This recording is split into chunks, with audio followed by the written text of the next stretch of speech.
Kampen om pladserne i landets kommunalbestyrelser buldrer afsted i forsamlingshuse, sportshaller og på tv. I aften sætter vi 2 eksperter til at give deres vurdering af kandidaternes indsats indtil nu. Velkommen til.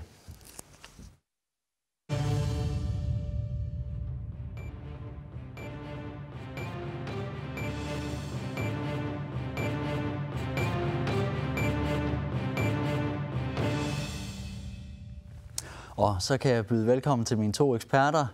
Naja Paulsen, leder af afdelingen for journalistik ved Elisabeth Sofik, og Naja Karina Stenholt, nyuddannet kandidat i samfundsvidenskab fra Elisabeth Sofik. Velkommen til jer.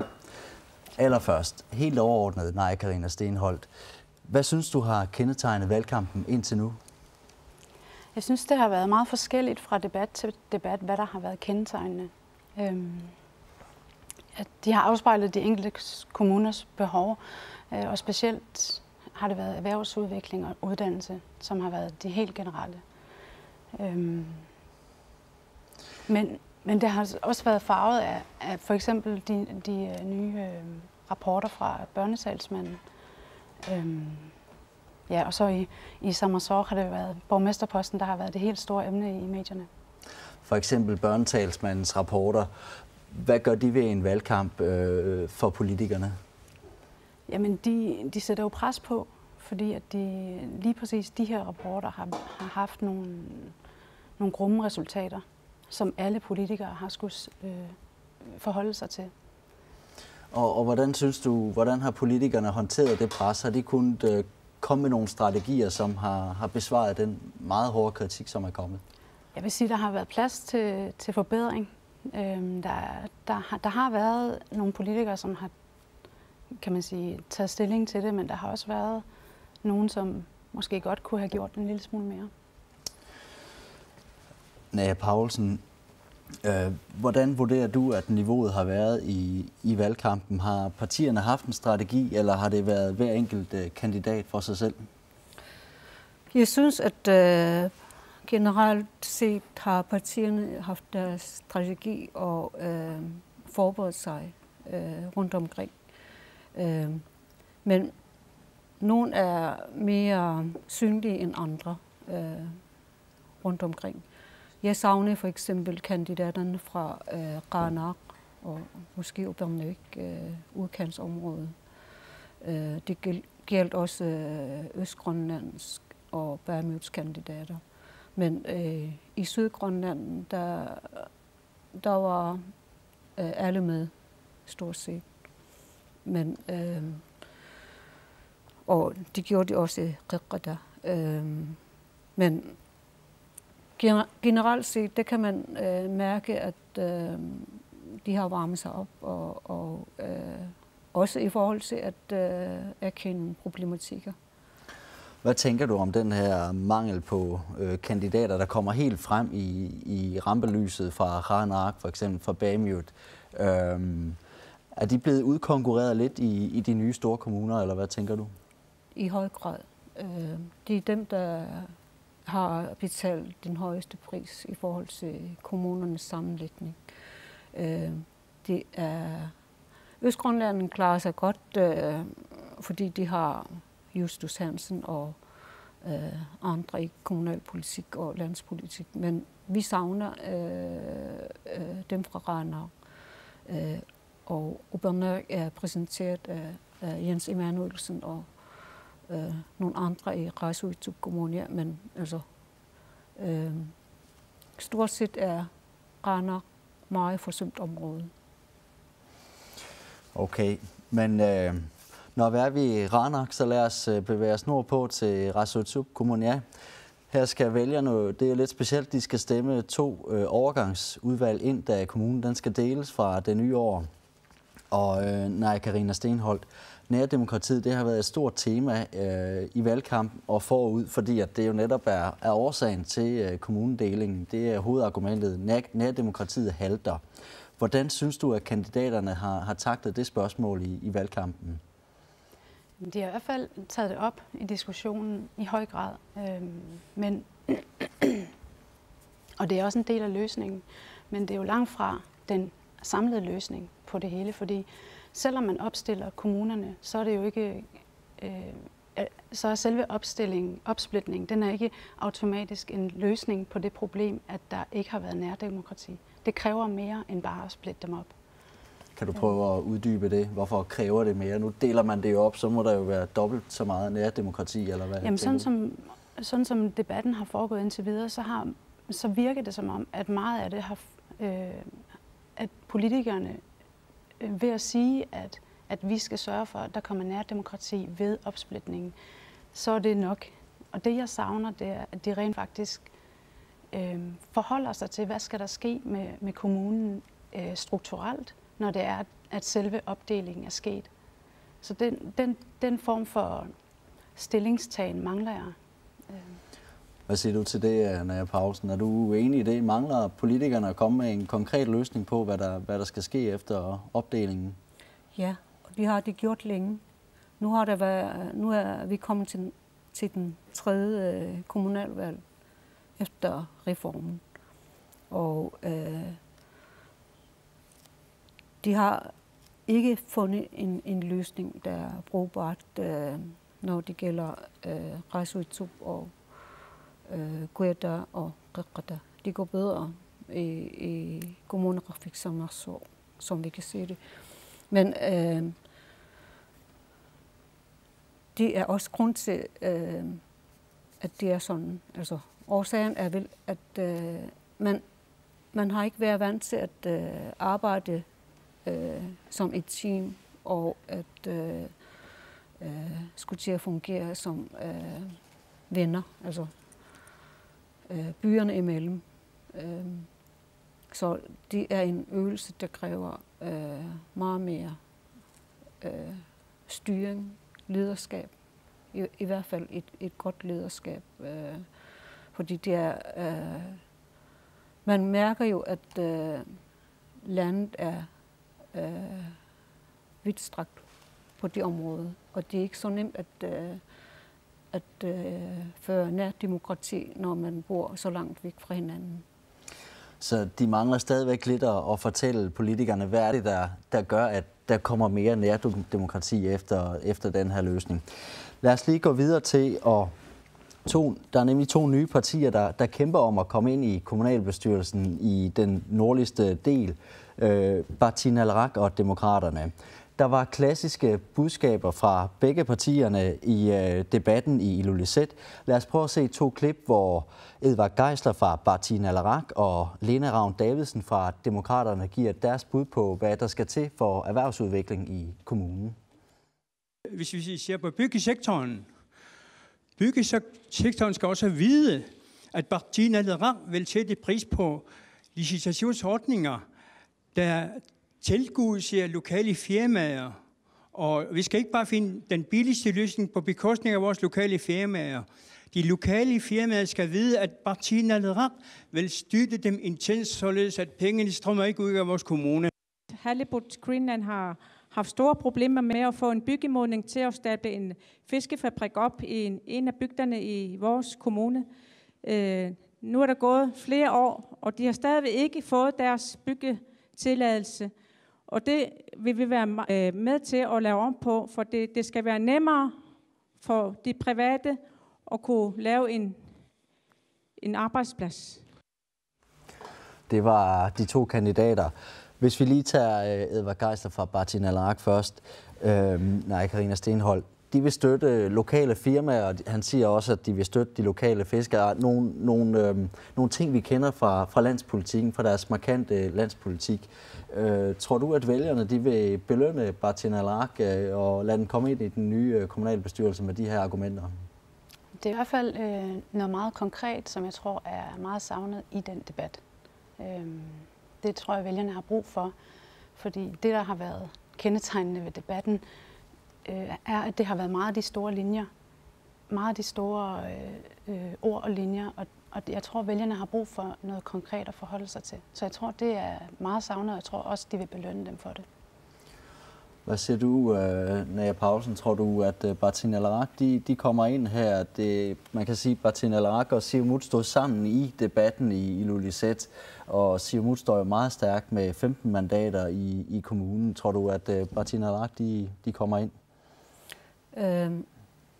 De har jeg lidt svært ved at tro på, fordi der er nogle gode konkurrenter. Og hvis man skal tage udgangspunkt i lokal patriotisme, så er det en farlig leg, som mange er trætte af. Så vi bliver nødt til at være kommunal på en anden måde. Det er det, folk efterløser efterhånden. De er nogle hårde tider, de har gennemgået, så det bliver nødt til at ske nogle forandringer, som til fordel for kommunens kasse. Men hvis vi så tager den anden kandidat, Demokraternes Lena Ravn Davidsen, de er heller ikke i kommunalbestyrelsen nu. Hvordan vurderer du hendes chancer? Hun er en af de nye kræfter, som jeg lagde mærke til, at hun er velargumenteret, og hun har flere gode punkter. Så også i forhold til folkeskolen og andre, hvordan man skal løse kommunalproblematikken for den nye kommuneopdeling. Der er hun god i sin argumentation, så jeg tror, at hun har nogle gode muligheder. Der kan måske blive en plads til demokraterne. Ja. Noget af det, der jo sker i Rasutuk Kommune, det er, at Ole Dorf han går af som borgmester per 31.12. Han genopstiller ikke. Han sidder som borgmester året ud, men der kommer 2 nye borgmestre. Ole Dorf kom jo fra Ilulissat og ville have været en oplagt borgmesterkandidat, hvis han blev. Det gør han ikke. Partiet stiller med mere end 30 kandidater i den nye kommune. Hvem tænker I er den naturlige efterfølger? Hvad siger du, Naja Paulsen? Palle Jeremiasen har været inde, men der er også andre. Det er jo meget bredt af Siumut, både i Uummannaq og Ilulissat og Uparnuaq. Så der er for eksempel Sergio Fleischer, som har haft nogle gode tal sidste valg, og som sagt, at der er Palle Jeremiasen, og der er også Jørgen Christensen, som de kommer nok til at alt efter om de andre partier spiller ind og overrasker. Vi så også på dansk, i den danske debat, så vi Anne Lone Bagger repræsentere partiet. Naja Stenholt, tror du, hun har en chance mod en mere etableret politiker i Siumut, som eksempelvis Palle Jeremiasen? Altså nu er kvinder jo underrepræsenteret i politik nordpå.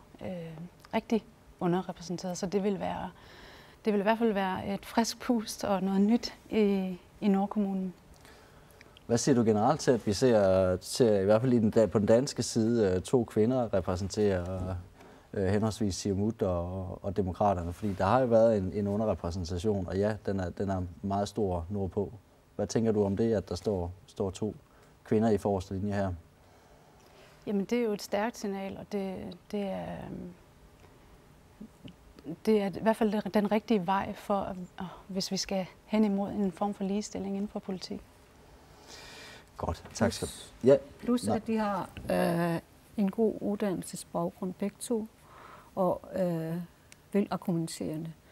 Vi kender Anne Lone Bagger fra Demokraterne før. Det kan spille en rolle, at hun har skiftet parti, men altså, hun er god til at argumentere sig i forhold til, at det er et mandsdomineret politisk samfund. Okay, godt. Tak skal du have.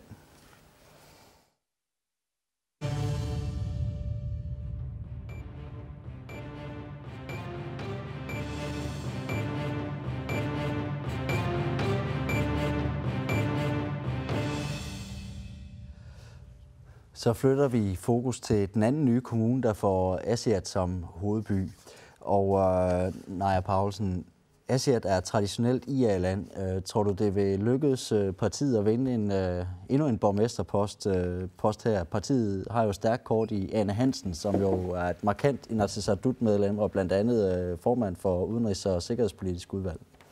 De kan sagtens være, men vi kender også Asiat som en by, der kunne skifte lederskab. De har været Atassut i mange år, og de har også været Siumut, så i den sidste tid har de været Inuit Ataqatigiit. Alt efter,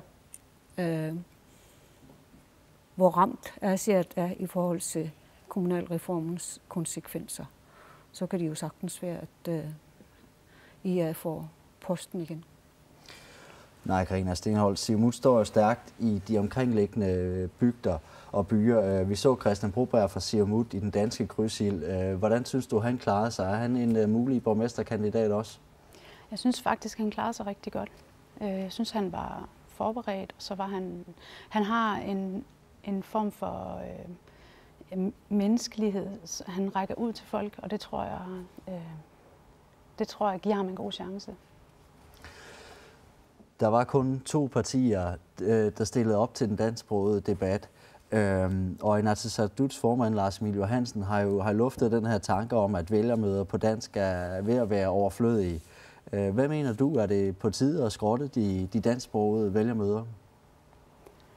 Altså, jeg synes, at lave vælgermøder med simultantolkning, hvor de er på grønlandsk med dansk tolkning, er egentlig en god idé. Og fordi og her handler det ikke om, at det danske sprog skal undermineres eller fejes af banen. Det er ikke det handler om. Men det handler om at inkludere alle til den samme debat. Fordi det, man ser ofte, det er, at til de her danske debatter, jamen, så går folk, og dem, som stiller op, er måske ikke så stærke i det danske sprog, så diskussionen bliver meget anstrengt. Og jeg synes også, at den debat, der foregår på grønlandsk, ofte er mere livlig og mere vægtig, og der kommer nogle flere argumenter, som jeg godt kunne savne i den danske debat. Så på den måde vil det være en god idé at føre det udelukkende på et sprog, hvor der så er tolkning, fordi det vil simpelthen give en chance for at inkludere alle i den samme debat. Ja, Paulsen, hvordan har udviklingen været? Er det gradvist blevet mindre og mindre med det danske? Er det på tide, at man overvejer de her særskilte møder på dansk?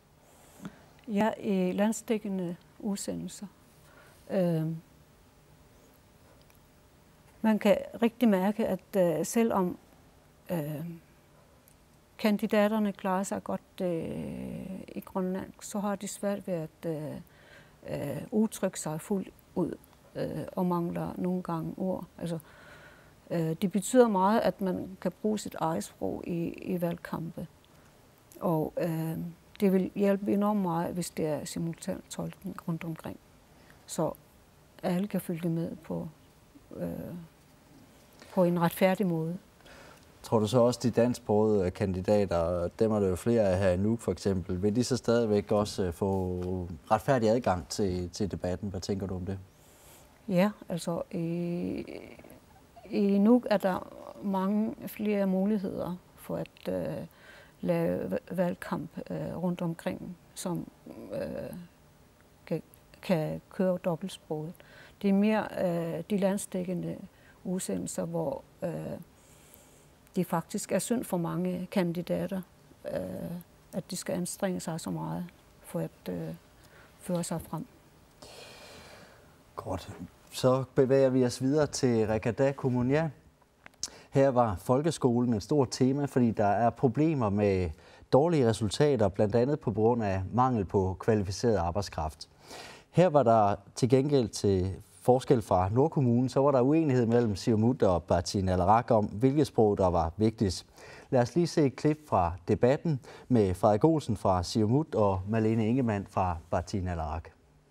Da jeg var ung, der tog vi ned til Danmark i et års tid, eller kortere tid, for at vi kan få os den kompetence, at kunne lære et sprog dansk, som er meget stor forudsætning for, at vores børn kan videreuddanne sig. Det er meget godt, at vi har fået engelsk nu ind. Det er et supplement. Men vi skal videre.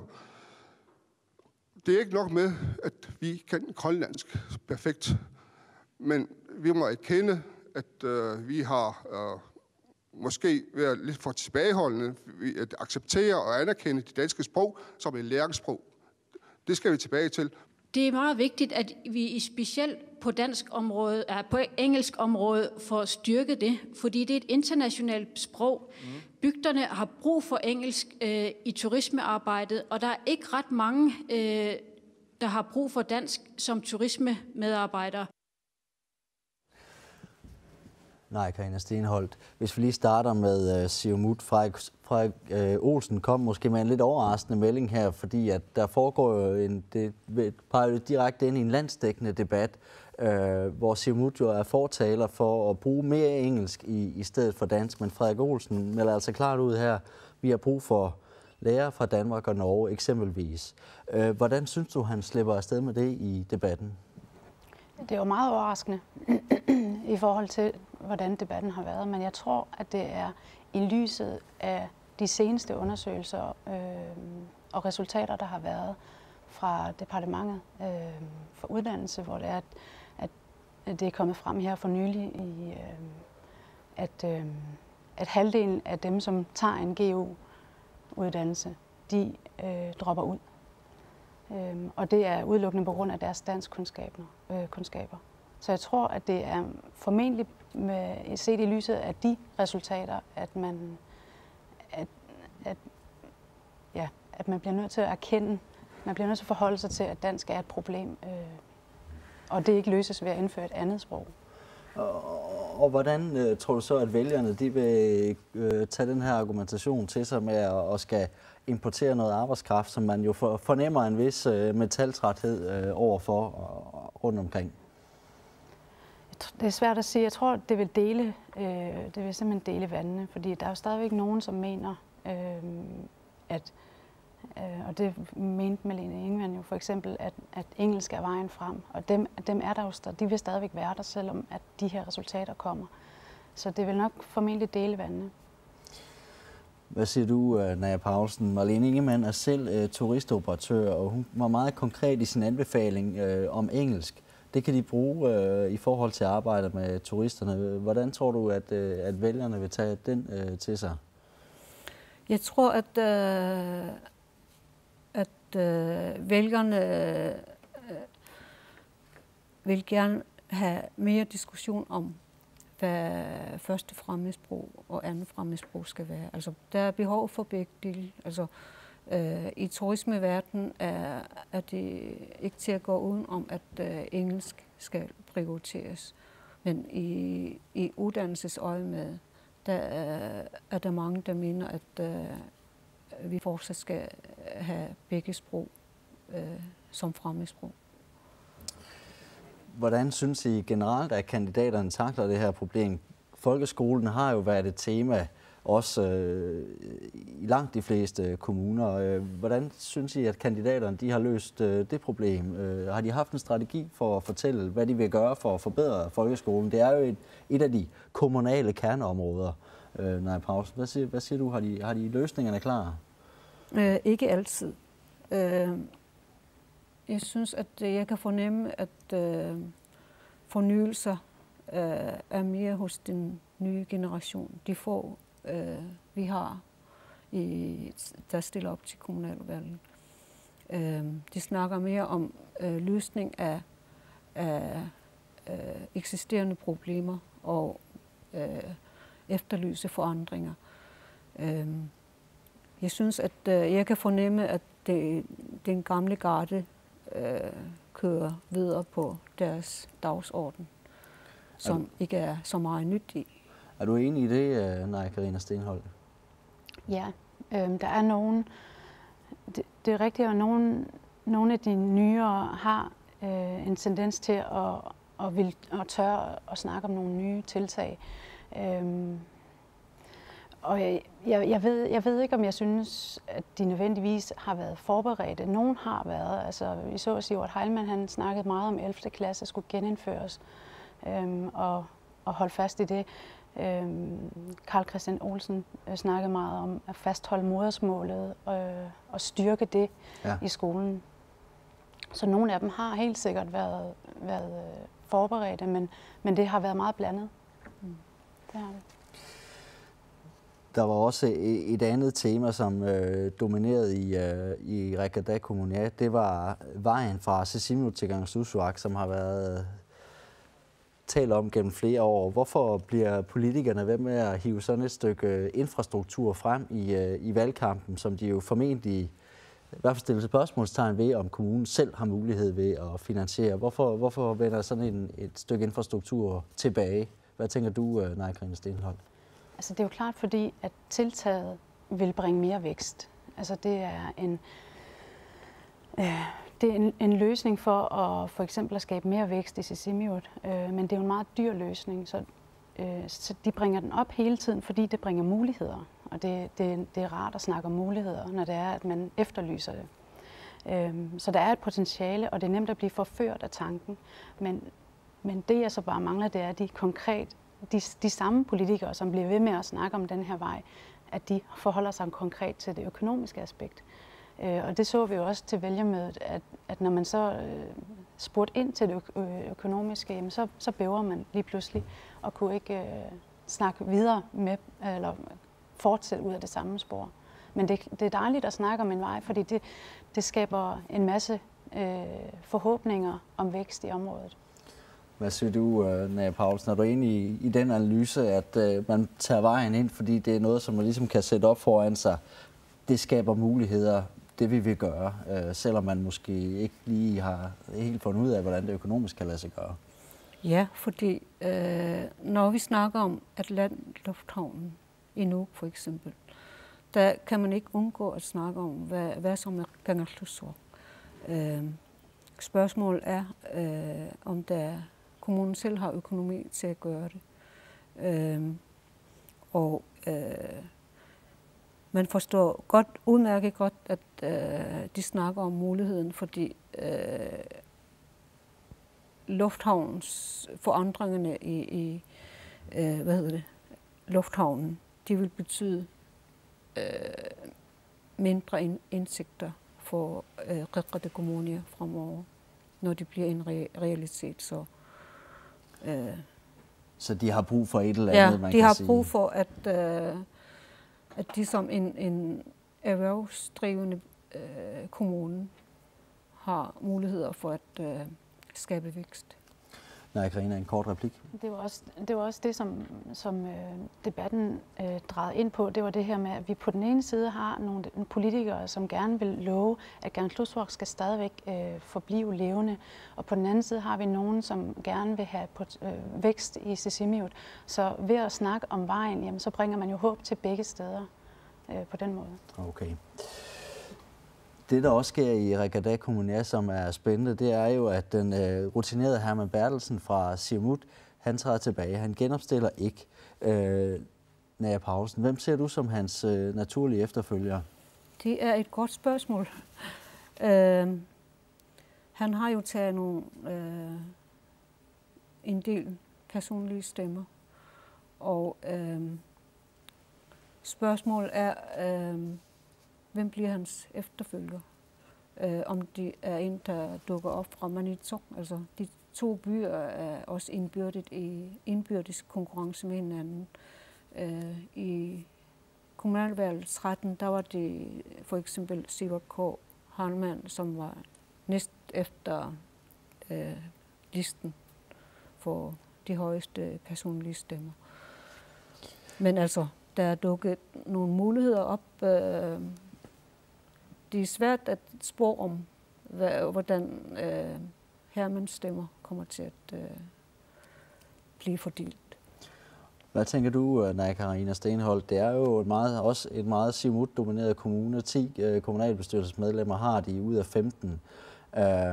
Tror du, det er det samme billede, vi ser efter det her valg, når Herman Bertelsen han ikke er med til at trække et stort antal personlige stemmer?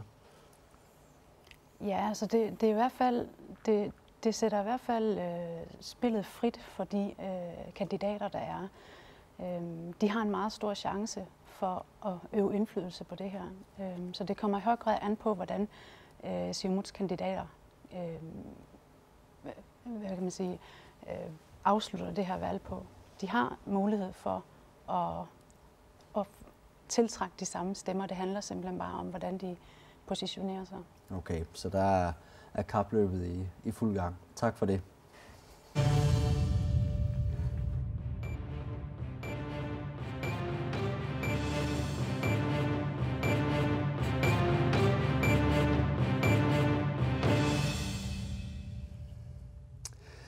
Så skal vi til Sydgrønland, og netop her der udkom børnetalsmanden med en meget kritisk rapport om kommunen for nylig. Hvordan vurderer I, at borgmester Jørgen Væver Johansen har taklet den her sag? Nej, Stenholt, tror du, det kan koste ham borgmesterposten potentielt, at den dukker op så tæt på kommunalvalget? Jeg ved ikke, om den kan koste ham borgmesterposten, men det er i hvert fald i øjnefaldene, hvordan han har reageret på den. Fordi det var allerede kendt sidste efterår, at børnetalsmanden ville tage rundt og tage sydpå, fordi på det tidspunkt var hun allerede bekendt med nogle forhold i Sydgrønland. Så borgmesteren Jørgen Væver har jo vidst det her i et stykke tid. Så det undrer mig egentlig, at han reagerer, som han gør, altså ved at faktisk give forældrene den største del af ansvaret, eller i hvert fald en del af ansvaret. Det undrer mig, at han ikke har brugt det mere strategisk, fordi at det har været vidst siden efteråret. Ja, dels har det jo været vidst, at børnetalsmanden kom på besøg, men der har også været et sektortilsyn, der har været et samarbejde med Aarhus Kommune, man har prøvet at udbedre nogle problemer, så man har jo i høj grad kendt til det. Hvordan synes du, du var lidt inde på det, kommunikationsmæssigt klarede børnetalsmandens fremlæggelse, hvor han jo netop lagde meget vægt på, at forældrene bare er en del af ansvaret, hvilket børnetalsmanden også skriver i sin rapport. Men køber vælgerne den, at det også er forældrene? Nej, fordi hvis man kigger på anbefalingerne, så er det jo ikke kun, fordi at det var faktisk børnetalsmanden selv, som kom ud og sagde, at forældrene har en del af ansvaret, men det var jo ikke det hele. Der var jo også en masse andre anbefalinger, og dem forholder han sig ikke rigtigt til. Og faktisk så undviger han det en lille smule i hans svar.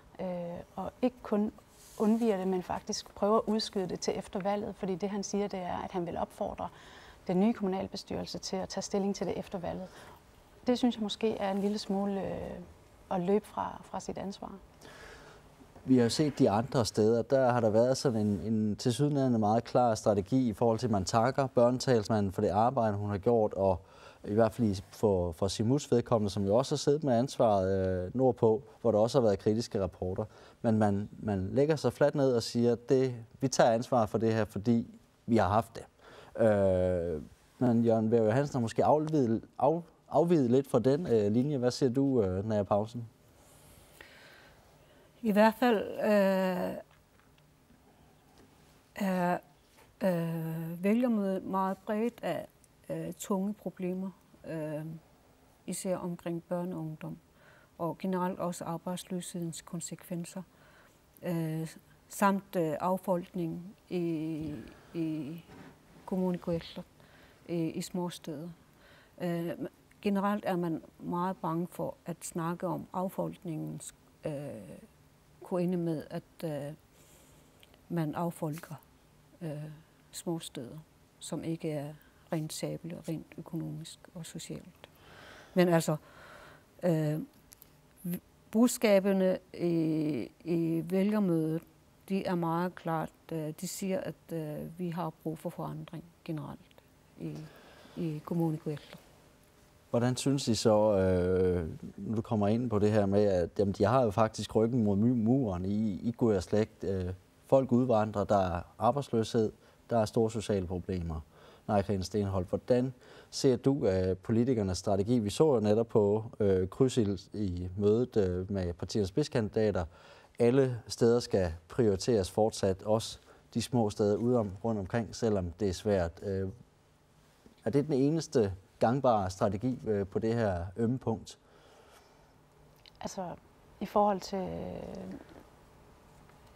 til vil du stille i forhold til, når folk udvandrer, ressourcerne bliver færre, der er udpeget nogle steder, hvor folk er ældre, der bor kun de ældre, og så dem, der skal passe dem, men der er stadigvæk politisk meget angst for at tage hånd om problemerne eller lave en strategi for de her steder. Hvordan synes du, politikerne har taget stilling til det spørgsmål? Det er i hvert fald vigtigt, at de tager stilling til det, og det er vigtigt, at de italesætter det, fordi at der er netop den her berøringsangst over for området, men så længe der er det, så sker der jo ikke rigtig noget. Og jeg tror, det er enormt vigtigt, at de tør at snakke om det åbent, men også, at de kan komme med nogle konkrete tiltag til, hvor kan vi udvikle områderne. Noget af det, der så også sker i Sydgrønland, det er, at i Guðsleik, der stiller den kun 22-årige Bentiarak Ottosen op for Atassut. Men når man så kigger hen over de øvrige kandidater rundt om i landet til det her kommunalvalg, så mangler de unge, som også du har været inde på, Naja Paulsen. Hvordan vurderer du kandidatfeltet? Burde der være flere unge efter din mening? Ja, set i forhold til, at vi har en meget stor arbejdsløshed blandt de unge, meget unge, og at mange af dem ikke klarer sig godt i uddannelses øje med, så burde kommunalpolitikerne i hvert fald måske være mere præsenteret af ungdommens repræsentanter. Dem savner jeg i hvert fald rundt omkring. De burde være mange flere. Hvad tænker du om det spørgsmål, Naika Stenholt? Mangler vi de unge, eller er det sådan en naturlig del af den politiske fødekæde, at der ikke er flere i øjeblikket? Altså, jeg er helt enig med Naja. Der mangler virkelig unge, og det er rigtig forfriskende at se, at der er sådan en som Bentiarak. Og han er også en af de få, som faktisk har oprettet en Facebook-profil som offentlig politiker. I det hele taget, så mangler jeg ikke kun ungdom, men også valgkampen i de sociale medier, som er der, hvor de unge og alle er. Altså, der er jo rigtig mange, der har en Facebook-konto, men det er meget få af politikerne, som faktisk har en politikerprofil. Så hele den der, moderne tilgang til kommunalvalget, den synes jeg mangler. Det kunne virkelig trænge til et ansigtsløft. Hvad kan en ung som Bentiarak Ottosen bruge en plads i kommunalbestyrelsen til? Kan det også være med til at fremme en politisk karriere på længere sigt, hvis man vil i landspolitik for eksempel? Helt bestemt.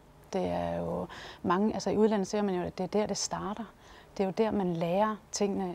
Selvfølgelig er der mange ting, som man skal vide for at stille op til politik, men man modnes jo også, og det giver helt klart en mulighed for at komme endnu længere op i samfundet. Godt. Med den opfordring, så vil vi bevæge os videre til sidste kommune, som er Hovedstadskommunen. Og her har der jo været drama og kamp om borgmesterposten. Tidligere naalakkersuisoq Martha Lund Olsen fra Siumut stiller op, og hun var betegnet som en seriøs udfordrer til Asii Chemnitz Narup, men hendes valgkamp begyndte egentlig med en fyring. Formand for naalakkersuisut Kim Kielsen fyrede hende, fordi hun ville stille op til kommunalvalget. Lad os lige se et klip med Martha Lund Olsen umiddelbart efter fyringen, og klippet det fra den 27. januar. Lad os se med her. naalakkersuisut aliagertussaavai naalakkersuisun isikuqassanersuarmalukikku naalakkersuisuussanersut tas ippassaq siulersuisuunerit ataatsimiinnerani taasimavara sorutiisinnaallugu sassarnissaa kommunalbestyrelse qinersinissamut tassani isimaqaaram aamoqaatiallugu soornami sorutiisakka aamma ilisimasakka misilittakkakkalu atorluassagukki inun tungasuunnerugu uanni kommunimut qinersinissamu sassarnissarnik eqqarsaatiqaravit naatsorsuutigismaviuk naalakkersuisuunnarnissa akisinnaangilara imaliallaannarlugu tassami aamma naatsorsuutigaluarparinnertunerusumi itinerusumi eqqartussallutigu tamanna periarfisqanu ippat aamma qanu partiimusuna pitsaanerussuaqanu iliurutta pitsaanerussava. Nej, Karina Stenholt. Her ser vi en mulig borgmesterkandidat fra det næststørste parti, eller det største parti, Siumut, og Inuit Ataqatigiit har lige mange pladser i den nuværende kommunalbestyrelse. Men her kommer det til at fremstå lidt uklart, om Martha Lund Olsen vil forsøge at stille op som borgmester, eller til kommunalbestyrelsen, fordi hun er træt af sit gamle arbejde. Er det en god måde at begynde sin valgkamp på? Nej, det er i hvert fald ikke den bedste måde at starte sin valgkamp på. Jeg tror i virkeligheden også, det er det, som der har manglet lidt i den debat, det er, at hun tager mere stilling til, at hun agter at gå efter borgmesterposten, eller at hun vedkender, hvad det er, hun har arbejdet efter. Det har været det stående punkt i den debat, at hun ikke kan vedkende det. Naja Paulsen, har hun efter din vurdering en chance mod Asi Kemnis Narup, som sidder på posten i øjeblikket fra Inuit Ataqatigiit? Ikke set i forhold til, hvor mange personlige stemmer Asi Kemnis Narup har hentet ved de 2 sidste valg. Hun har haft det højeste personlige stemmetal begge gange. Så det er svært at være konkurrent for en borgmester, der selv kommer fra Nuuk. Hvad skal der til, hvis hun skal vippe pinden, kan man sige, hvis man kan sige det på den måde? Det er svært, altså selvom det kommer an på, hvordan partierne indretter sig efter valget. Men altså, lige nu er det svært at se om den siddende borgmester kan have en konkurrent på den måde. Nej, Karina Stenholt, jeg siger, hun sidder tungt på posten, hører vi. Er du enig i den vurdering? Ja, det er jeg, og jeg tror også, at det, som er meget kendetegnende ved de to politikere over for hinanden, er, at de kører 2 forskellige valgkampe. At sige, kører en valgkamp, som er meget bred og over alle samfundets mærkesager og emner, hvor Martha Lund Olsen kører en valgkamp, som er meget snævert på socialområdet. Og jeg tror i virkeligheden, det kræver, hvis hun skulle gøre sig forhåbninger om at komme i nærheden af at sige, så skal hun op på et større niveau. Jeg tror umiddelbart, at det er for snævert at gå til valget udelukkende på socialpolitik. Men der er jo ingen tvivl om, at borgmesterposten i Kumanarfik Sermersooq er utrolig vigtig for Siumut. Hvad tror I, der er sket siden, at hendes valgkamp blev, hvad tror I, der er sket siden, at hendes valgkamp ligesom blev begyndt med, at hun blev fyret? Vi hørte, hun blev ringet op hun stod i lufthavnen og på vej til Danmark, men hun bliver ringet op af Kim Kielsen og får at vide, at hun er blevet fyret fra Naalakkersuisut. Hvorfor tror I, ved vi noget om, hvorfor at hendes valgkamp startede på den måde, Naja Paulsen? Forud har der jo været i hvert fald polemik mellem Vitus Qujaukitsoq og landsstyreformand Kim Kielsen om i hvert fald, hvordan man skal føre politik. Og det man lagde mærke til, det er, at Vitus bliver støttet af Martha Lund Olsen. Og det kan jo have sin indflydelse, at hvis det har været strategisk planlagt, at Martha Lund Olsen skulle være en borgmesterkandidat fra Siumuts side længe, så blev den slået i stykker af den måde, Martha Lund Olsen har givet sin støtte på i forhold til stridigheder mellem Kim Kielsen og Vitus Qujaukitsoq, selvom de sidder i samme regering. Okay. Så det kan være interne stridigheder i Siumut, der har afført det her hændelsesforløb. Hvis vi så kaster et blik på Asi Kemnis Narup, så har hun jo, kan man sige, lagt offensivt ud til den her valgkamp. Hun lancerede en stor byudviklingsplan for kort tid siden, som hun havde fået opbakning til fra hele kommunalbestyrelsen.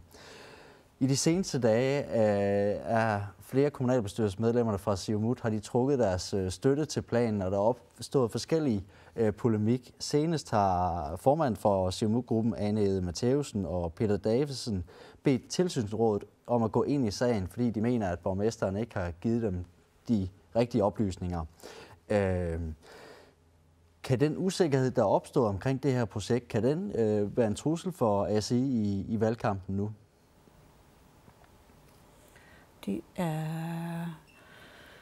Det er svært at sige, men en ting kan man undre sig over, det er, at når en samlet kommunalbestyrelse har været enige om den strategiske plan for Sommersø Kommune, eller Kommunerafis Sommersø, så kommer der lige pludselig nogle kritiske punkter i sidste øjeblik. Det har vi også set før. Så ærlig snak omkring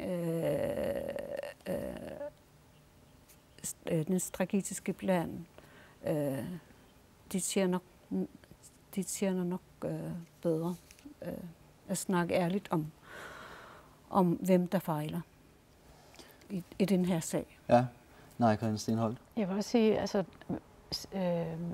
sådan en som Per Bertelsen var jo også hurtigt ude og sige, at her foregår der slet spil, fordi I har alle sammen været med til at godkende det her. Også jer, der står frem og spår tvivl om det her. Så jeg tror umiddelbart ikke, at det har... altså det er svært at sige, om det har en skadende effekt, men jeg tror ikke, at det er det, der gør udspillet, fordi der er rigtig mange, der er ude og sige, at det hænger ikke helt sammen. Og desuden så siger jeg også selv, at hun har prøvet det før. De kommer lige op til valget, og så stiller de spørgsmålstegn ved nogle ting i hendes tid. Så det er måske ikke så nyt at spå tvivl på den måde. Selve det træk, at hun kommer med byudviklingsplanen, et enig kommunalbestyrelse bag sig, hvordan ser I det som en optakt til valgkampen? Jamen, det er jo et rigtig godt tidspunkt, fordi det er lige præcis det, kommunen har brug for lige nu. Også i forhold til de valgløfter, hun kom med i 2013, var det faktisk lidt nødvendigt, at hun kom med noget, hvor man kan se, at der kommer til at blive rykket noget på boligområdet. Så det tror jeg var et absolut nødvendigt træk. Okay. Lad os så lige vende tilbage til Siumut, fordi i Kommunerafik Sermersooq, der stiller den succesfulde erhvervsmand Nikolaj Nissen op for Siumut. Han er dansksproget og selvstændig erhvervsdrivende, og på den måde er han ikke klassisk Siumut. Tilføjer han en ekstra dimension til partiet, som måske kan hente stemmer andre steder end tidligere. Hvordan ser I det? Det kommer an på, hvordan stemmerne har været fordelt her i Kommunerafik Sermersooq. Det er velkendt, at flertallet går til demokraterne og IA. Så hvis de skal flytte stemmer, så kan man måske snakke om Per Bertelsens stemmer, eller hvad det kunne være. Men det kommer også an på, om det er de dansktalende stemmer, han kommer til at hente Nissen. Nej, Karina Steenholdt, kort til sidst.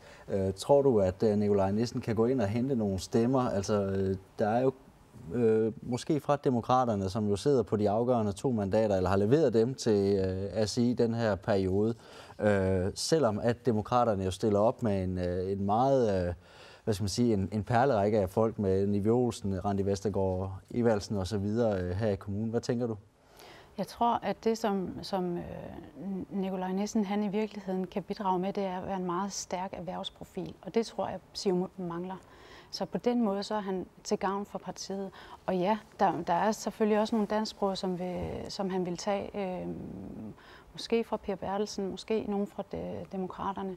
Men det, at han for det første har en stærk erhvervsprofil, men også har en baggrund i Samitya som redaktør, gør, at han har nogle netværkskontakter, og han er inde i det her, og det tror jeg vil gavne. Hvis han kommer ind, så vil det i hvert fald gavne Siumuts gruppe.